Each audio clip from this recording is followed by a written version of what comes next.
سورۃ النساء کی آیت نمبر 92 سے آیت نمبر 93 تک دو آیات کریمہ آج کے درس کا حصہ ہیں۔ ان دو آیات کریمہ سے پہلے اللہ تبارک و تعالی نے جہاد کی ترغیب، منافقین کی مذمت بیان فرمائی۔ ان آیات میں قتل کے احکامات کو بیان کیا گیا ہے۔ قتل کے کہ کسی مسلمان کا قتل کرنا، کسی مسلمان کو قتل کرنا، اس کا شرعی حکم کیا ہے۔ اس سے پہلے کہ ہم اس شرعی حکم کو یا قتل کی اقسام کو پڑھیں سنیں، کچھ احادیث مبارکہ کی روشنی میں مومن کے خون اور جان کی قیمت کا اندازہ کر لیجیے۔ رسول اللہ صلی اللہ علیہ وسلم نے ہر مسلمان کو دوسرے مسلمان کا، یعنی ایک مسلمان کو دوسرے مسلمان کا، تمام مسلمانوں کو آپس میں بھائی بھائی قرار دیا۔ المسلم اخو المسلم، مسلمان مسلمان کا بھائی ہے۔ تعبیر اس انداز میں بھی بیان فرمائی کہ المؤمن مرآۃ المؤمن، مومن مومن کا آئینہ ہے، کہ ایک مومن دوسرے مومن کو دیکھ کر کے اپنے عیوب اور نقائص کو صاف کرنے کی کوشش کرتا ہے۔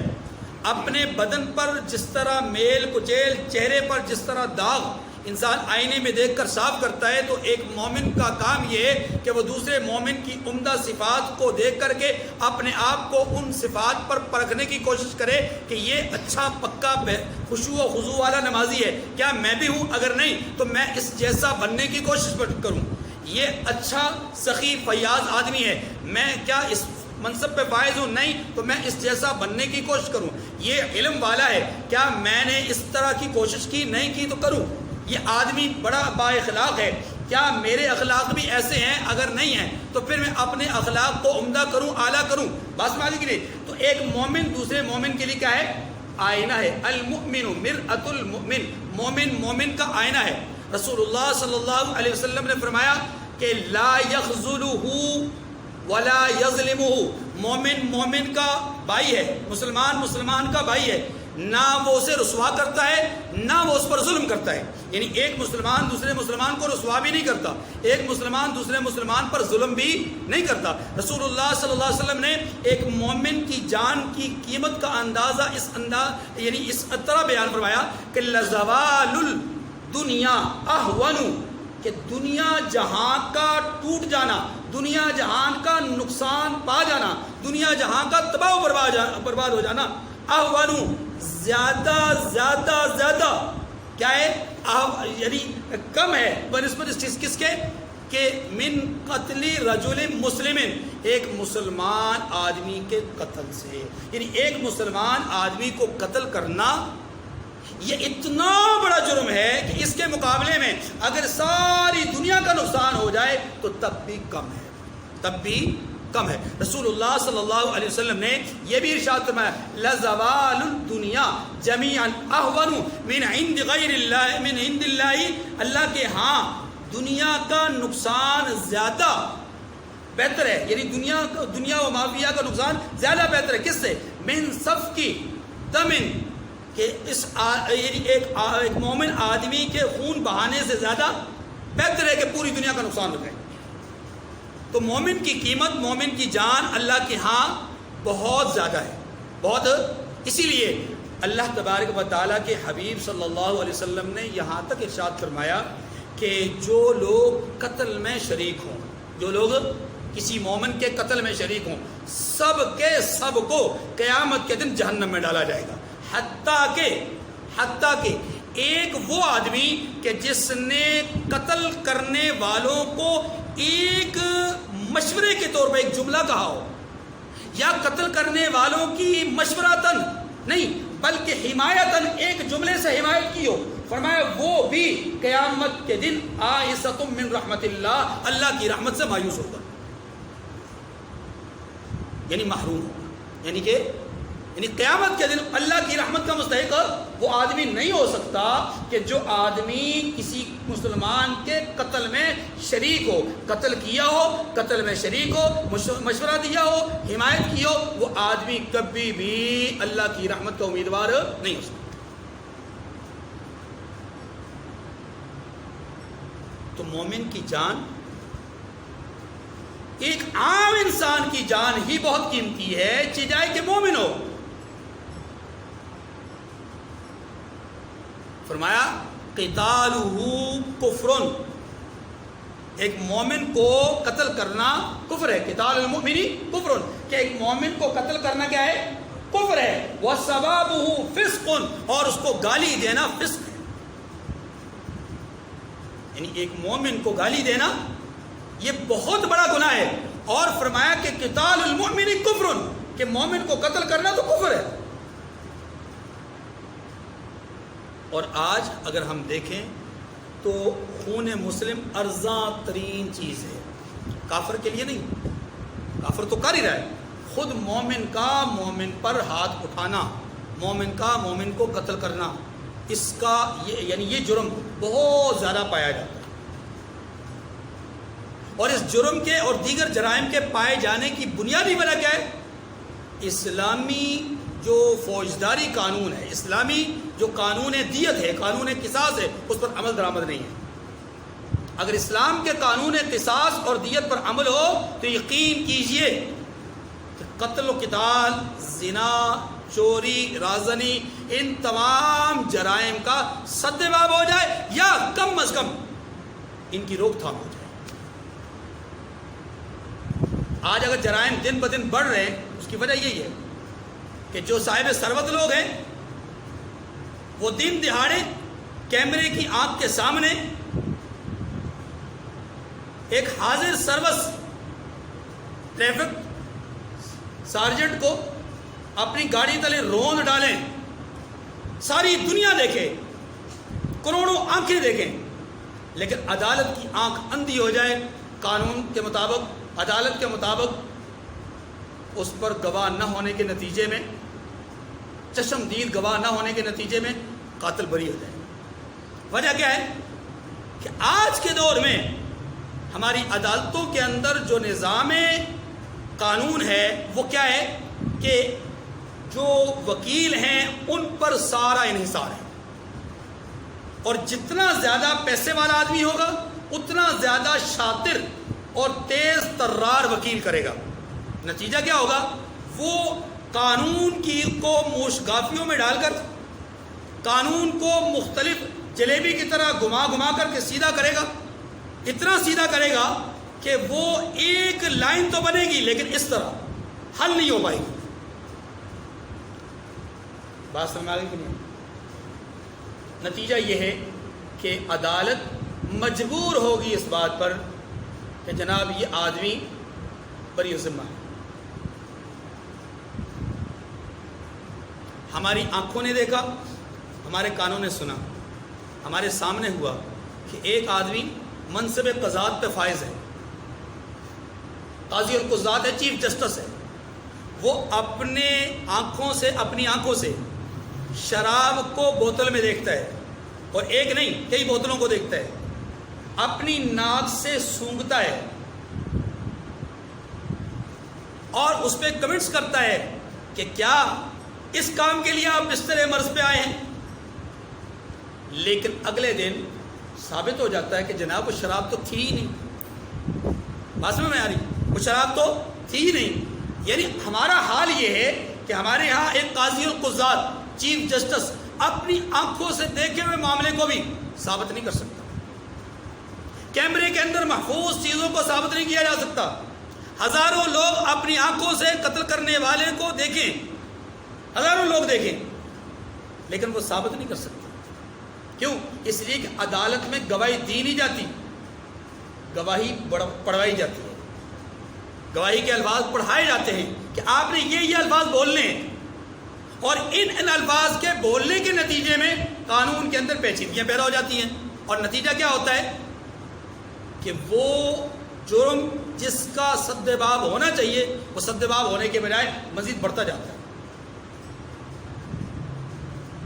دوبارہ قرآن مجید نے، احادیث مبارکہ نے مومن کی جان کی بہت زیادہ اہمیت بیان کی ہے۔ رسول اللہ صلی اللہ علیہ وسلم نے مومن کی جان کو قتل کرنے کے صرف 3 اسباب بیان فرمائے ہیں۔ کسی بھی مومن کو قتل کرنے، یعنی کوئی آدمی کلمہ گو ہو، اس کے قتل کرنے کی صرف 3 وجوہات ہو سکتی ہیں۔ پہلی وجہ زینن بعد احسان، شادی شدہ ہو اور زنا کر بیٹھے، شادی شدہ ہو اور زنا کر بیٹھے، اس آدمی کو شرعی اعتبار سے کیا کیا جائے گا؟ رجم کیا جائے گا۔ یہ پہلی صورت ہے کسی مومن کو قتل کرنے کی۔ رجم کرنا مطلب سنسار کیا جائے گا اور قتل کر دیا جائے گا۔ دوسری صورت النفس بالنفس، اگر مومن نے کسی مومن کو قتل کر دیا، مومن نے کسی مومن کو جان بوجھ کے قتل کر دیا، تو اس قتل کرنے کے نتیجے میں اس مومن کو قصاصاً قتل کیا جائے گا۔ یہ دوسری صورت ہے۔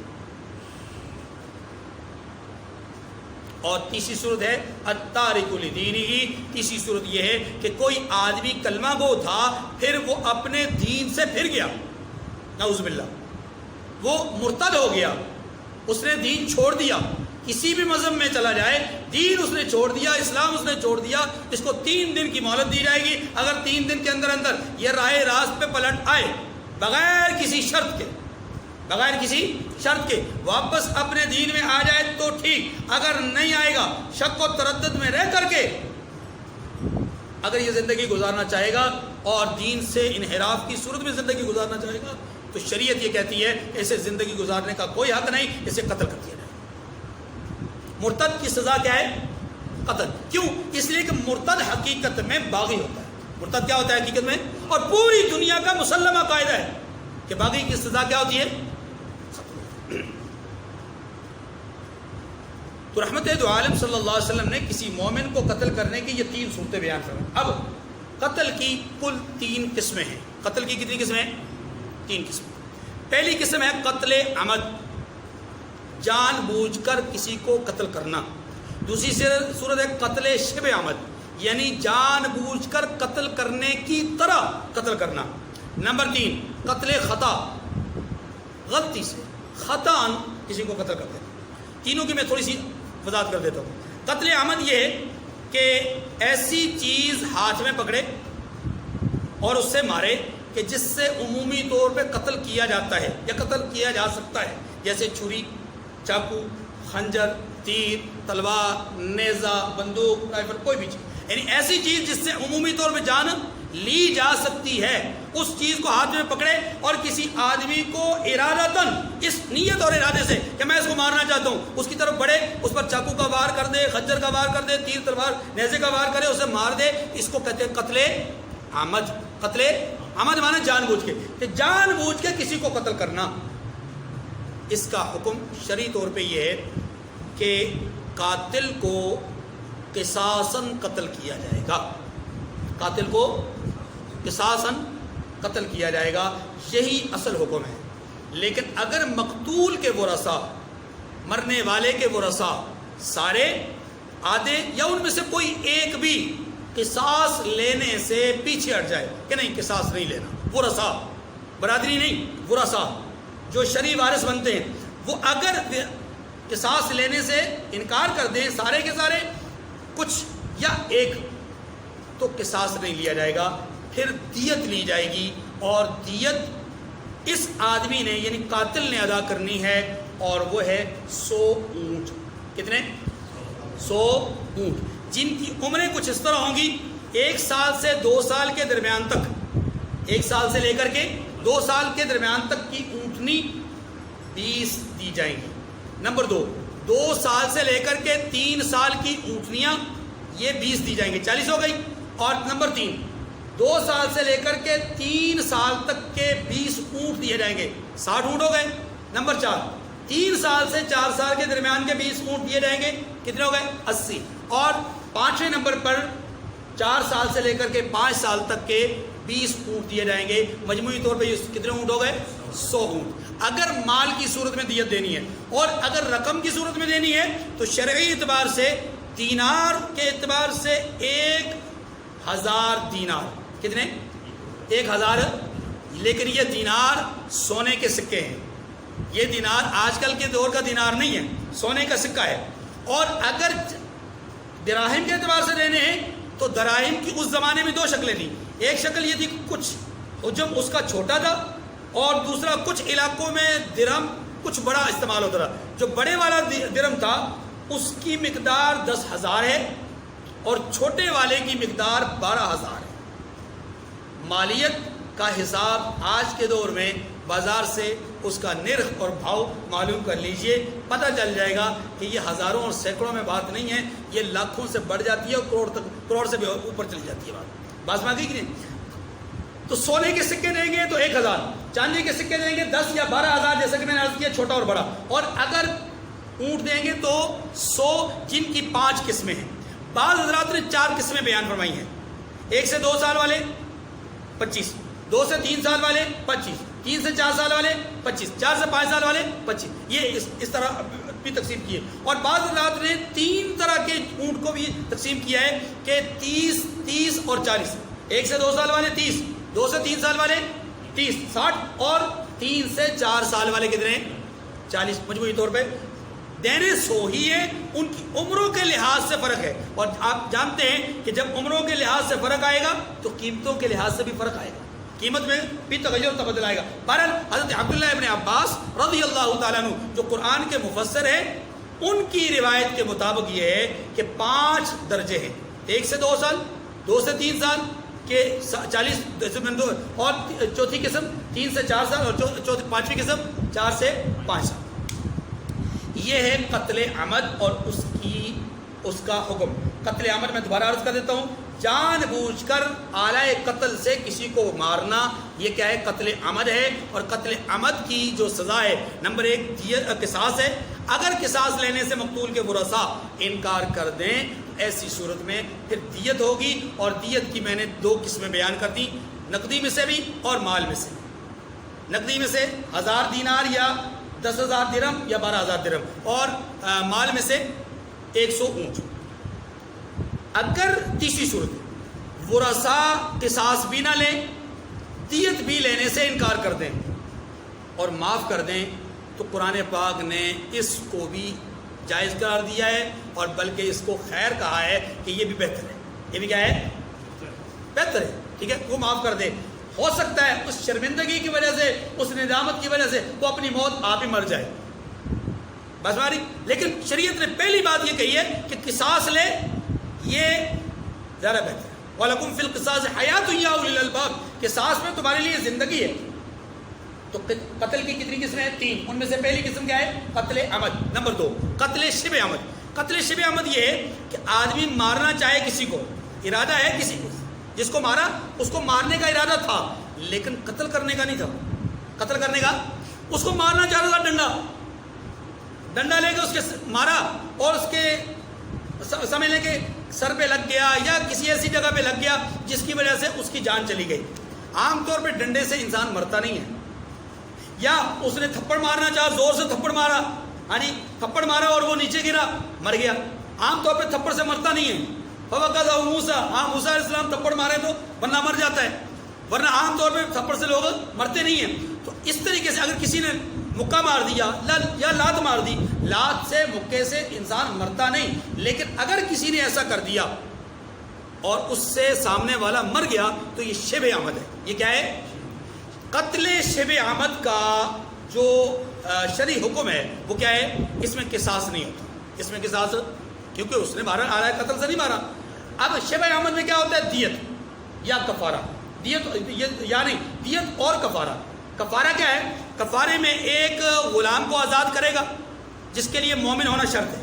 تو چونکہ آج کل مومن اپنا غلام نہیں ہے، آج کل دوسری صورت پھر اس کی یہ ہے کفارے کی کہ 2 مہینے لگاتار روزے رکھے گا۔ یہ کون رکھے گا؟ قاتل۔ کون رکھے گا؟ جس نے شبہ عمد کے طور پر، یعنی جس نے عمد جیسا قتل کیا ہے، یہ آدمی 2 مہینے مسلسل روزے رکھے گا۔ لیکن دوسری چیز کیا ہے؟ وہ ہے دیت۔ دوسری سزا کیا ہے؟ دیت، قصاص نہیں ہے۔ تو دیت دے گی، دیت وہی ہے جو میں نے پہلے عرض کر دی ہے، 100 اونٹ یا 1000 دینار یا 1200 یا 12,000 یا 10,000 درہم۔ البتہ یہاں دیت کا حکم تھوڑا سا مختلف ہے، اور وہ یہ ہے کہ دیت اس کی عاقلہ پر ہوگی، اس پر نہیں ہوگی۔ عاقلہ کہتے ہیں برادری کو، خاندان کو، یا جس فیکٹری میں جس جگہ میں کام کر رہا ہے اس فیکٹری کے مالکان کو عاقلہ کہتے ہیں، ٹھیک ہے۔ اب ایک مثال کے طور پر، اس کی مثال یہ ہے، ایک آدمی کسی فیکٹری کا مالک ہے، اس کے ماتحت بہت سارے ورکرز ہیں، ایک ورکر اس کے ماتحت فیکٹری میں جو ملازم ہے اس نے کسی کو تھپڑ مارا، مکہ مارا، اب وہ مر گیا، تو یہاں جو دیت ہوگی یہ اس فیکٹری کے مالک پر ہوگی، اس پر ہوگی، فیکٹری کے مالک پر ہوگی۔ کیوں؟ اس لیے کہ اب سنیے، عاقلہ پر دیت کیوں ہوتی ہے؟ قتل تو اس نے کیا، عاقلہ پر دیت کیوں ہوتی ہے؟ دیت اس لیے ہوتی ہے میرے بھائیوں، میرے بزرگوں، دیت عاقلہ پر، برادری پر، خاندان پر، فیکٹری مالکان پر اس لیے ہوتی ہے، شریعت نے اس لیے مقرر کی ہے کہ ان کی ذمہ داری تھی اپنے ورکرز کی تربیت کرنا، ان کی ذمہ داری تھی اپنی اولاد کی تربیت کرنا، ان کی ذمہ داری تھی اپنی برادری اور اپنے خاندان کے اس فرد کی تربیت کرنا۔ جب انہوں نے اپنی ذمہ داری کو پورا نہیں کیا، اب اس نے غلطی کی ہے، اس غلطی کا خمیازہ بھگتیں۔ یہی تو قرآن نے کہا ہے، یا ایھا الذین آمنوا قوا انفسکم واہلیکم نارا۔ یہ صرف اپنی جان کی اصلاح نہیں ہے، اپنی جان کے ساتھ ساتھ اپنے ماتحت لوگوں کی اصلاح بھی انسان کے اوپر ذمہ داری ہے۔ الا کلکم راع وکلکم مسئول عن رعیتہ، تم میں سے ہر ایک ذمہ دار ہے اور ہر ایک سے اس کے ماتحت کے بارے میں سوال ہوگا۔ اب اگلی بات، قتل خطا۔ قتل خطا میں بھی قصاص نہیں ہوتا۔ قتل خطا ہوتی کیا ہے؟ قتل خطا یہ ہوتا ہے کہ ایک آدمی آلہ قتل پکڑا ہوا ہے، بندوق پکڑی ہوئی ہے، مارنا چاہتا ہے سامنے کبوتر کو، شکار کرنا چاہتا ہے کسی چیز کا، اب وہ مارنا چاہتا ہے اس کو، جب اس نے فائر کھولنا چاہا اسے اندازہ ہی نہیں ہو سکا کہ سامنے ایک آدمی آ گیا، یا اس کا ہاتھ ہل گیا اور بجائے ادھر جانے کے فائر دائیں یا بائیں چلا گیا، اوپر یا نیچے چلا گیا، اور وہاں پر کوئی انسان موجود تھا اور اس کو لگ گیا اور وہ مر گیا۔ اب یہاں پر اس نے مارا کس سے؟ بندوق سے، رائفل سے، ہاں جی، کسی آلہ قتل سے مارا، لیکن اس کا ارادہ نہیں تھا مارنے کا۔ اس کو کہتے ہیں قتل خطا، یعنی غلطی سے آدمی مر گیا، غلطی سے۔ یہاں پر بھی قصاص نہیں ہوتا، یہاں پر بھی دیت ہوتی ہے، اور دیت کی میں نے دونوں شکلیں آپ کے سامنے ذکر کر دی۔ اپنے دیت کی صورت میں نے بیان کر دی ہے کہ دیت اور کفارہ دونوں ہوتے ہیں، اور کفارہ اس قاتل پر ہوگا، جبکہ دیت یہاں پر بھی کس پر ہوگی؟ عاقلہ پر ہوگی۔ دیکھیں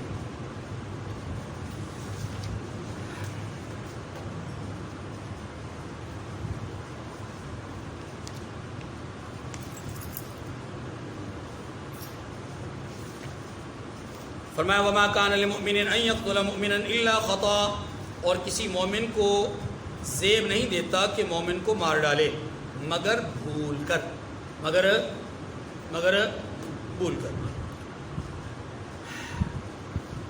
ان پہلی آیت میں قتل خطا اور قتل شبہ عمد، اس کا حکم اور اس کی سزا، یا اس کا تعریف اور اس کی سزا، اور دوسری آیت میں قتل عمد، قتل عمد کی کا حکم بعد میں ہے اور قتل شبہ عمد اور خطا کی سزا پہلے۔ دیکھیں وما کان للمؤمن ان یقتل مؤمنا الا خطا، اور کسی مومن کو زیب نہیں کہ مومن کو مار ڈالے مگر یہ کہ بھول کر، یعنی اس سے غلطی سے ایسا ہو جائے۔ مومن کو اوپر ہاتھ نہیں اٹھا سکتا، کیونکہ رحمت دو عالم صلی اللہ علیہ وسلم نے یہ بھی ارشاد فرمایا کہ جس نے کسی مسلمان پر اسلحہ اٹھایا وہ ہم میں سے نہیں ہے، وہ ہم میں سے نہیں۔ رحمت دو عالم صلی اللہ علیہ وسلم نے یہ بھی ارشاد فرمایا کہ جس نے کسی مومن کو قتل کیا، اللہ تبارک و تعالی جس نے کسی مومن کو قتل کیا، اللہ تبارک و تعالی اس کی کوئی عبادت، نہ نفلی نہ فرضی، کوئی عبادت قبول نہیں کریں گے۔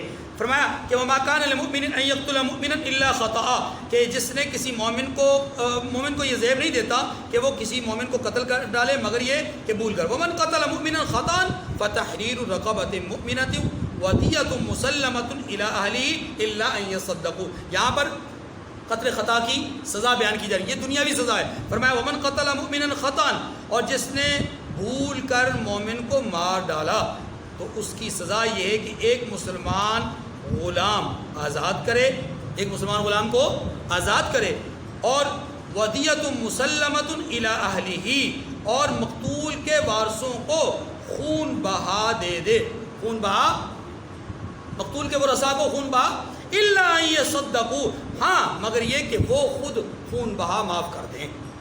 اگر مقتول کے ورثاء معاف کر دیں تو ان کو حق ہے، اگر وہ معاف نہیں کرتے تو پھر ان کو خون بہا دینا چاہیے گا، دینا ہوگا، اور خون بہا کی میں نے صورت بتا دی۔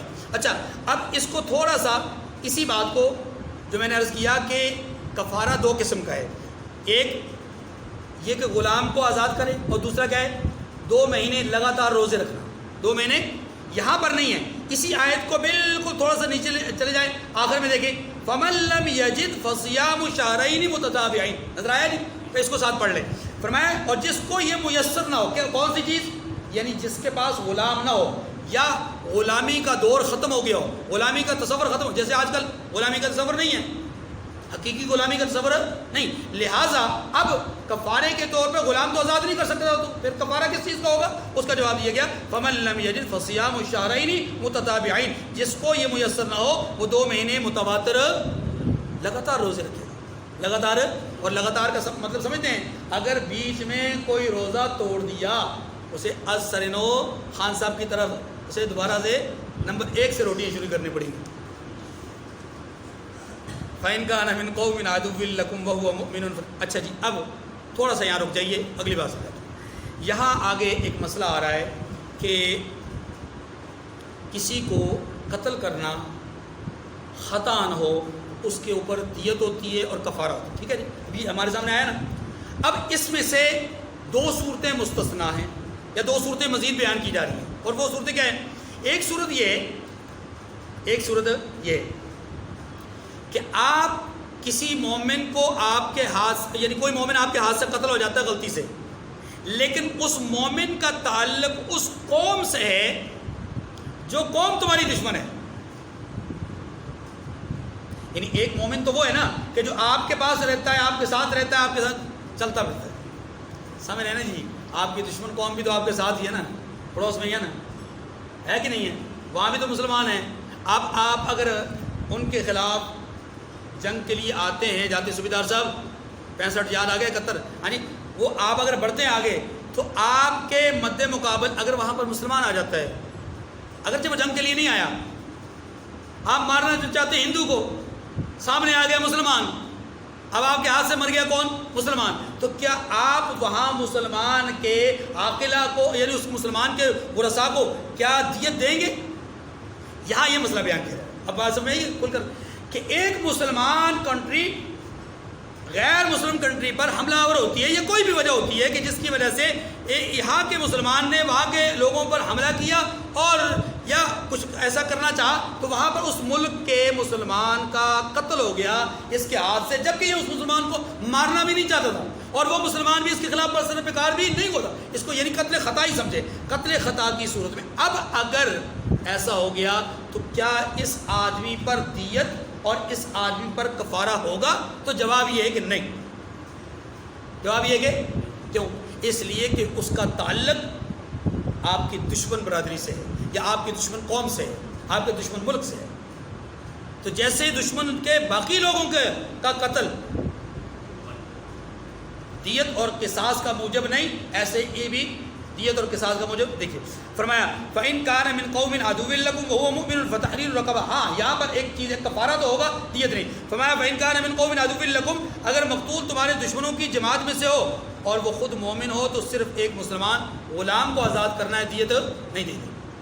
اچھا وَإِنْ كَانَ مِنْ قَوْمٍ، اچھا اب دوسری صورت، اگر اس کو پہلے سمجھ لیں پھر ترجمہ. اگر جسے قتل کیا گیا وہ دشمن قوم میں سے تو ہے، یعنی دشمن سے مراد یہ کافر قوم میں سے ہے، دشمن نہ کہیں اس کو، کافر کہیں، کافر قوم میں سے ہے، لیکن اس کافر قوم کے ساتھ آپ کا معاہدہ ہوا ہے، جنگ بندی ہوئی ہے، آپ نے معاہدہ کر رکھا ہے کہ ہم آپس میں لڑیں گے نہیں، ہمارا خون ایک دوسرے پر کیا ہے؟ ممنوع ہے. اب جب آپ نے معاہدہ کر لیا، معاہدہ کر لینے کے بعد آپ کے کسی مسلمان کے ہاتھ سے ان کا کوئی آدمی مارا جاتا ہے اور وہ مسلمان ہے، معاہد قوم کے کسی مسلمان کا قتل آپ کے مسلمان بھائی سے ہو جاتا ہے، تو ایسی صورت میں حکم کیا ہے؟ وہ بیان کیا جا رہا ہے وَإِنْ كَانَ مِنْ قَوْمٍ بَيْنَكُمْ وَبَيْنَهُمْ مِيثَاقٌ.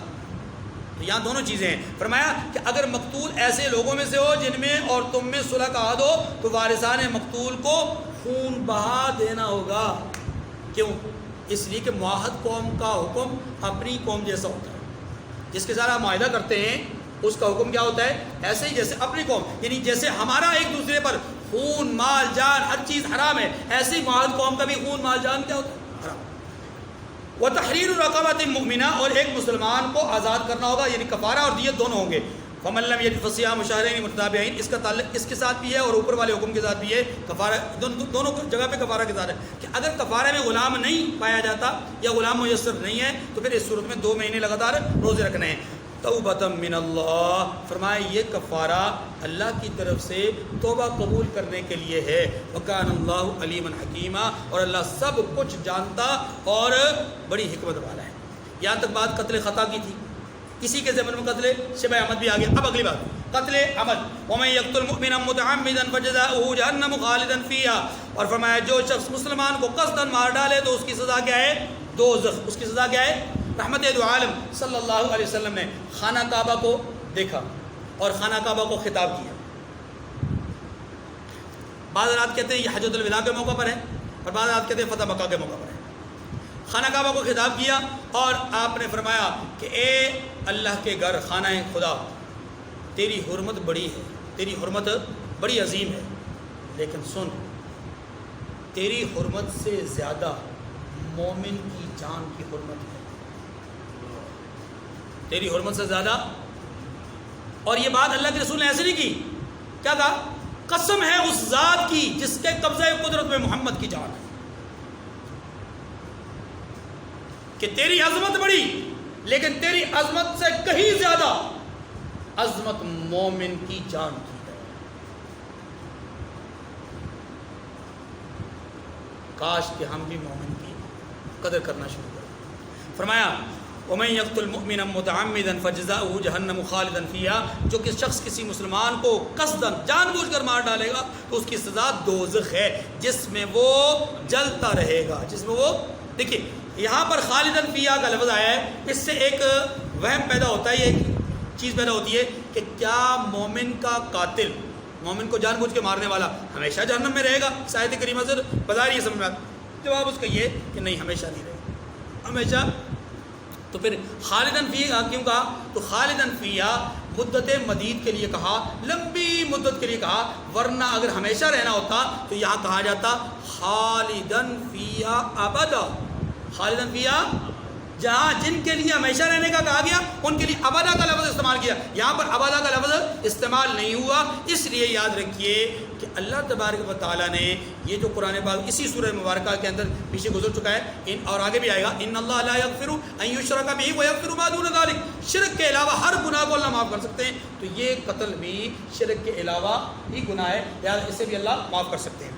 وغضب اللہ علیہ ولعنہ وأعد له عذابا عظیما، 3 باتیں فرمائیں مزید، ایک بات پہلے، 3 باتیں یہ، ایک تو یہ کہا کہ جہنم میں رہے گا، چلتا رہے گا بہت لمبے عرصے تک، دوسری بات وغضب اللہ علیہ، اور اللہ اس پر غضبناک ہوگا، دوسری سزا، اور تیسری سزا یہ ہے اللہ اس پر لعنت کرے گا، یعنی اپنی رحمت سے فوری طور پر دور کرے گا، اور نمبر 3 وأعد له عذابا عظیما، اور اس شخص کے لیے اس نے بڑا سخت عذاب تیار کر رکھا ہے۔ اللہ تعالیٰ مجھے اور آپ کو سمجھنے کی توفیق نصیب فرمائے۔ وآخر دعوانا ان الحمد للہ رب العالمین۔